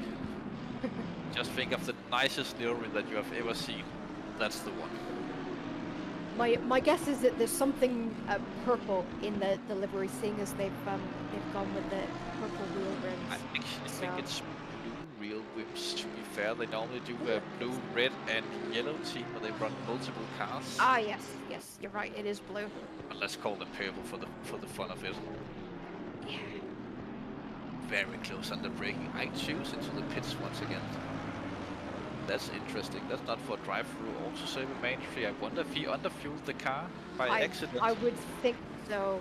Oh yeah, I also went in super early in the race, on the first lap. That's true. So yeah, you might not have had enough fuel capacity to be able to fuel to then the end of the race. He definitely had the fuel capacity. All the cars can go easily an hour around this track, but maybe a slight miscalculation by the team. Or himself, depending on how he's doing it. Anyways, just over 5 minutes left in this race. We're getting into the business end of things as we see Dominic taking a little bit too much curb there, giving Sidek and some meters on him. Or yards for you Americans out there, if there are any of you. If there are, so please say so in the chat. It's like no one's responding to me in chat ever. They're just thinking, God, what is this guy doing here again? I thought we banished him to race room. Speaking of race room, we are trying to start up a race room series as well. That might be coming soon. I think it's the MX-5 cars. I actually I don't have the full information about it close to me right now, but I think it's the MX-5 cars that will be starting next Thursday. So if you do have race room and you're interested in a little bit of fun, these MX-5 cars, they are not that skill-based to drive. Even slower guys can be super competitive with faster guys in them, which is why we also see them as one of the main things on iRacing for newcomers there, and even veteran drivers. If you're interested in race room MX-5s, find us on Discord. Link is in the description below for our community Discord, and then go to the race room section and get signed up. What's not to like about it? Oh, and if we get enough, then I'll compensate and do a drinking game. Jen just coming into then the final 4 minutes, and Andy King putting Patrick Prince under all sorts of pressure to defend Vervat. There's nobody else around him, so I think he must have lost that one all on his own. As we head back up to the battle for P3 between Dominic Gies and Timo Zidek. Two great names defending there heavily from Gies. sitting on the outside. I don't think that's going to work through that. No, he slots in behind. Great defensive drive from Dominic. Oh, there's another car off in that corner. Maybe Vivat had some contact with another guy. Someone else was parked out there in the grass. Anyways, coming through. 2 to 3 laps remaining now, depending on when the leader just crossed the line. That will be even laps, I think. As Andy King is on the side there of someone, Patrick Prince, I believe. Prince, yeah. I think that King made the move and got into stick coming into the final corner. Prince is just ahead. Prince was just ahead. Oh yeah, I was right there. Just keep that position as they overtake Prince's teammate under blue flag. Oh, that's some contact. That's some contact. That's definitely going to be looked at by the stewards later on. Oh, such a shame. No, completely missed. Very unfortunate that one. Yeah. I'm gonna give him the benefit of the doubt and say that Andy missed his breaking point. But yeah, very unfortunate for Princey. Being slung around. Not gonna say much about that. As another driver who takes it. That's Actis in the 29 Ferrari guy we saw a little bit of earlier in the race. If there's anyone that we have forgot to show on stream, then now is the time for our producer Chris Hill to find them, because the race is coming on to the final lap next time the leader crosses the start-finish line. As Timo Sudek will be very interested in getting that move done. And getting onto the podium. That was someone in the pit stops there. Oh, Boma, back in the this is still going on between Steve Parker and Mark Samuel. And Planners is still behind these guys. You haven't been able to make the move, but sometimes it is difficult when you're a lot faster than the other guys to actually find a place to make the move. Especially when they're battling as well. Yeah, because they'll be braking at different points than you that can catch you out quite a lot. And now we got contact. No. I saw that coming a mile off. Well, it is desperation time now for these guys. They definitely got the message that leader was on the final lap. Who we are following here. Hartes, I think we'll have him on the screen for the reminder of his race. We might get some split screen action with battling going on throughout the field.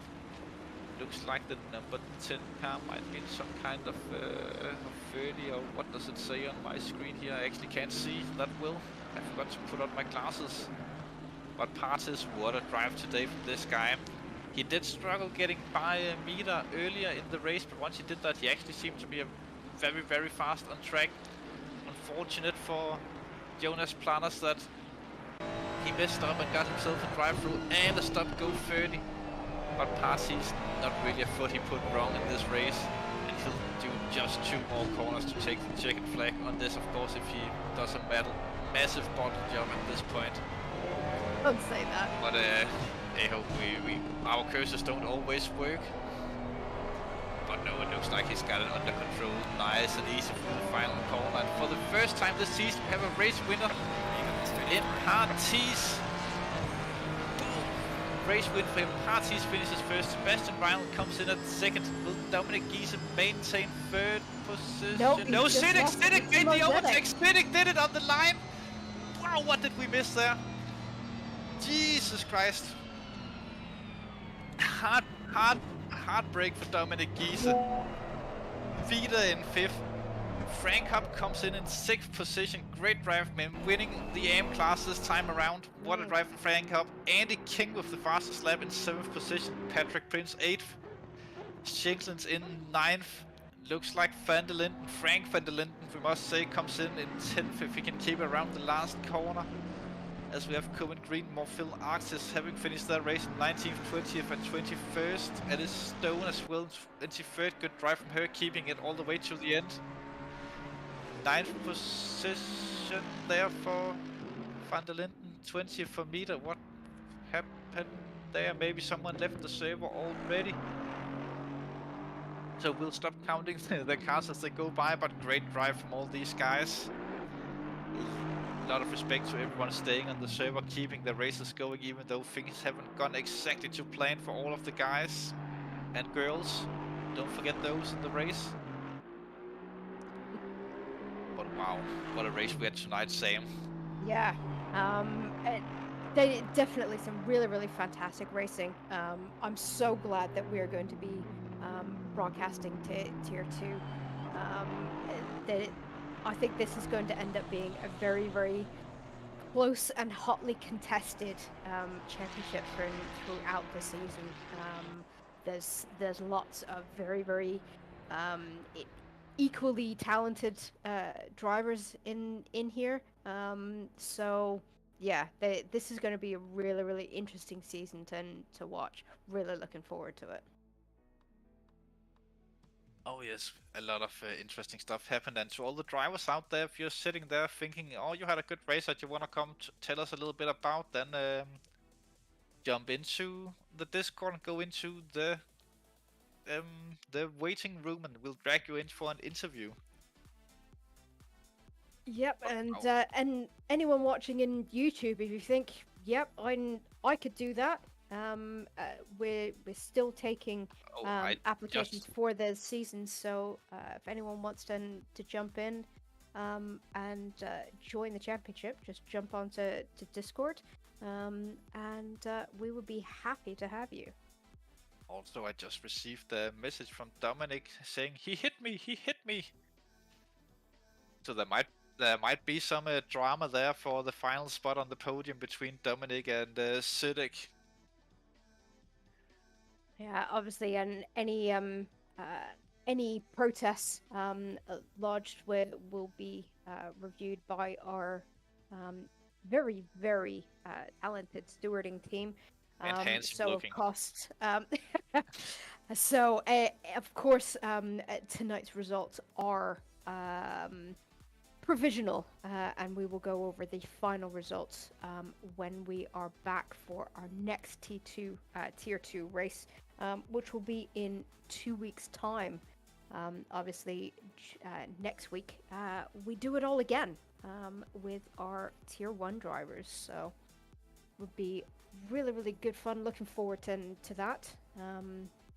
I'm hoping that I will be able to hear properly for next week. I'm watching drag racing this weekend, so hopefully I won't be deaf as a post by the time we come back for next round. You are racing in next round in Tier 1, aren't you, Oliver?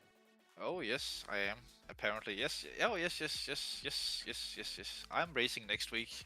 My only goal this season now to beat Bas Van Melis. Nothing else matters to me than beating that guy. We're all good friends and all, but that's the forever target, just beating Bas. That's the target, right? Yes, we have the winner of the AM class in the interview waiting room. Maybe I will try and drag him in and see if he'll have a little talk to us. Yep, fantastic. Hello, Frank. Is that you we're talking to, winner of the AM class? Hello, Frank. Mr. Hop. I think you're pushed to talk, mate. You just give some noise when you are ready.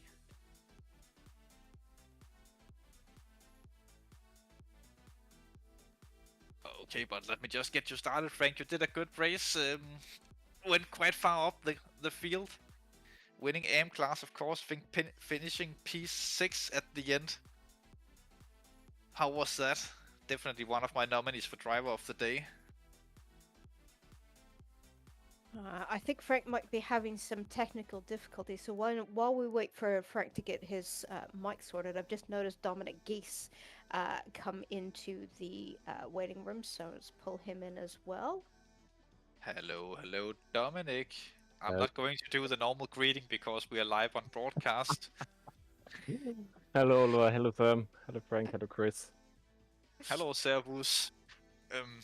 Dominic, you had a great race today. A little bit disappointing qualifying, some would say, but you really came back in this race, hitting the great pit stop strategy. But can you tell us what happened there in the end of the race? Seems like Siddiq all of a sudden passed you. We We didn't catch that on stream, unfortunately.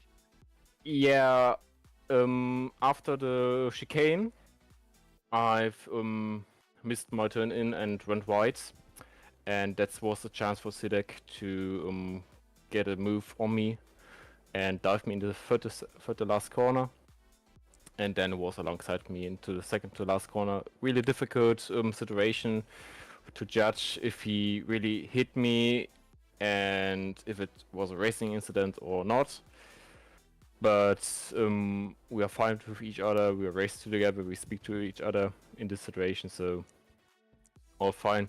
A little bit disappointed to not get P3 in the end, but yeah, but still, I'm quite happy. Yeah, what a drive you had. You started very far down the grid. Can you give us some maybe some highlights you had in the race with great overtakes or strategic calls? Yeah, first of all, the start was a little bit difficult into turn 1 because I've started from P11. I've messed up my second stint in the qualifying. If I haven't messed up this, I would be up into P5 or 6 on the start. But so I was 3 wide into turn 1 and hit, I think, Patrick a little bit and a McLaren. But after that, I've got past them all, got into P7, I think, after lap 2, and then was fighting with Reine and Sudek the whole race. Yeah, when did you decide to get into the pits when you did? Because it seemed like that paid off really nicely for you. Yeah, it was. I've decided 2 laps before I wouldn't even consider to pit, because 2 laps before I ran out of fuel, to pit to undercut Sidek. And this was the right move, because he went 2 laps later into the pits and wasn't didn't got his entire change immediately, and that's why I could pass them. That was definitely interesting to see, and great strategy from you. I'm just asking Frank if he's still here. Frank? Yeah, I should be. Oh. Okay. We'll get back to you in 2 seconds when I'm done with Dominic. Fine. Which I am now. Goodbye, Dominic. I'll talk to you later. Yeah. Bye, Dominic. Hello, Frank. Hi. Sorry. What a drive you had! What a finish! I mean, P6, winning the AM class. Can you give us some words on your race? Yeah, well, I did unexpectedly well in qualifying, so that helped me out, I think, a lot. So I was faster than I'd ever been, so that was a nice plus. And then start was okay, but I hit a car, I think, what is it, around turn 7 or so. We were both going into a right-hander, and then I thought to go outside of him. He didn't steer in already. I left him room, but we hit each other, and it was car 21. Car number 21. I don't know who it was, so apologies for that, because I think that cost him a bit of the race. I don't know who it was. So that was a bit of a shame, and I forgot it while racing because I was doing so well. I was sort of when I then went into the pits. I was unexpectedly close to P3 at one point. So that was a good fun, and then I had to pit because my fuel was almost gone. Messed that up a bit. Had the damage from that small hit that I repaired, plus plus a bad stop in the square, or in the box. So that cost me a few seconds, but yeah, all in all, amazing race. It had a few good saves to not spin out. That was nice. For you. Do you have any hopes of being a championship contender? Well, we know that you're a championship contender for the AM class, of course, but maybe in the overall, do you reckon that you could have a sneaky chance there of maybe top 5? No, I don't know. I mean, when it goes well, it sometimes goes well. I think last year I just had some really bad luck in races. I had some good pace in qualifying. It was like the one lap wonder or something. And then I messed it up later. So yeah, I expect to spin out somewhere. It's my usual thing. It happens to the best of us. Yeah. Yeah, and I don't expect myself to be the best of anything, so that's no. But I really had good fun. It was a really nice race. Glad that it was dry for a change, and yeah, but the setup worked that I sort of got, so that's nice. A homemade setup or? Yeah, aggressive, and then from there I went to tune it for my driving style, which is not quite sure if that's any one driving style, but No, well, at least it was good. Yeah. It was good enough for winning the AM class at least. Yeah. So yeah, I don't even know because I expected Steven to be up higher. So did we. And I don't know where he went. Perhaps you know.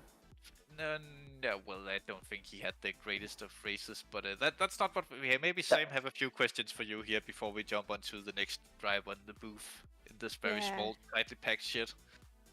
So Frank, I mean, you and I have raced close together in a couple of seasons in the past, and then I've got to give you props. Your racing has come on leaps and bounds. What have you been doing in the off season to help improve your racing? Not a lot. I think the patch 1.9 helped me out, to be honest.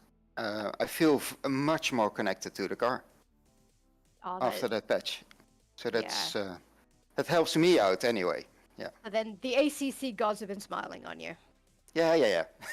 Fantastic. That's fine. Yeah. No, brilliant. Listen, it's great to see you so far up the grid, and look forward to seeing you in a similar position next race. Well. So you looking forward to Snetterton? I know it's a track not many drivers like. No, I don't look forward to it, but I'll do it anyway. Yes. Right. Well, Ben, best of luck for Snetterton. Thanks a lot. Okay. But we'll see you in 2 weeks. See you. Bye bye.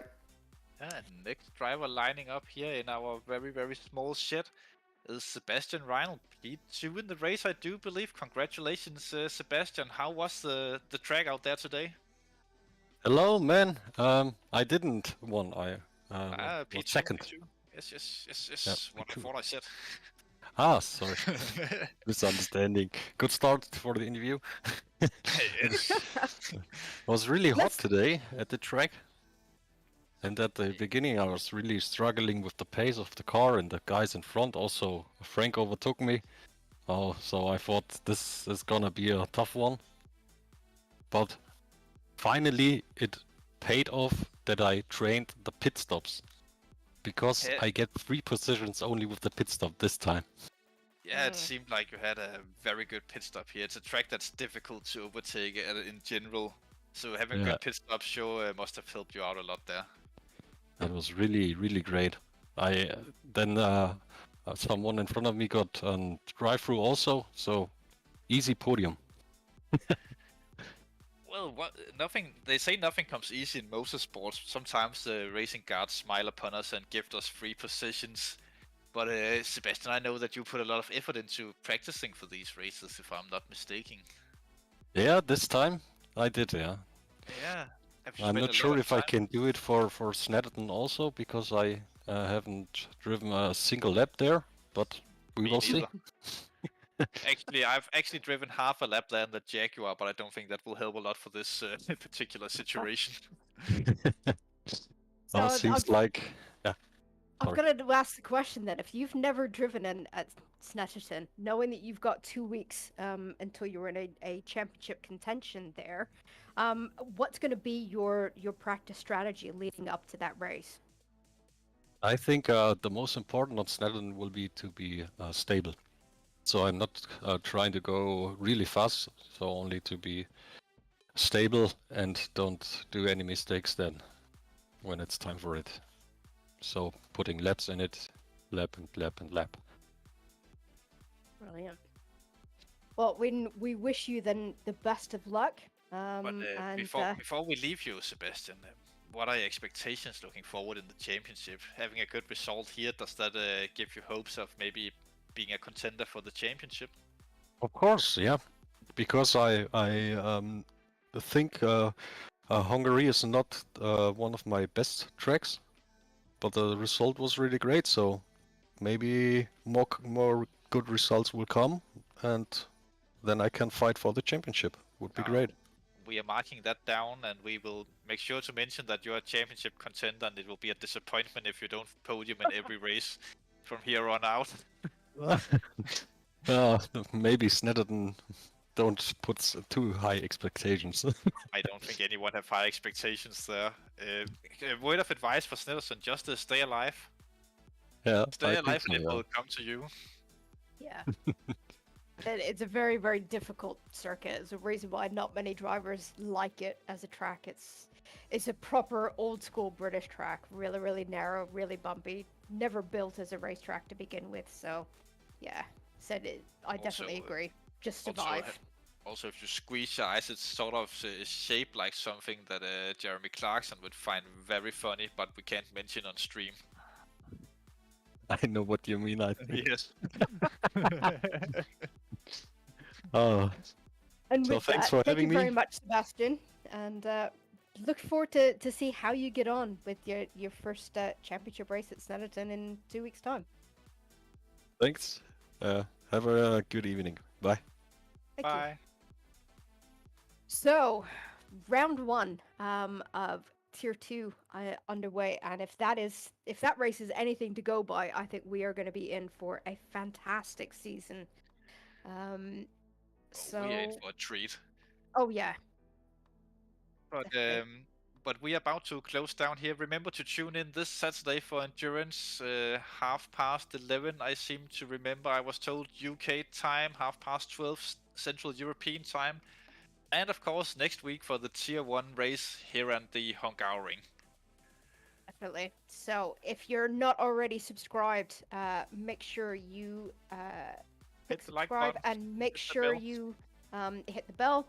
Make sure so that you will get notifications of all of our live races. So I've been Sam Pierce. I've been Oliver Anderson. And behind the cameras was... Chris Hill, and we look forward to seeing everyone next week for the next race. No, we Thank you look very forward much. to see everyone this Saturday. Bye.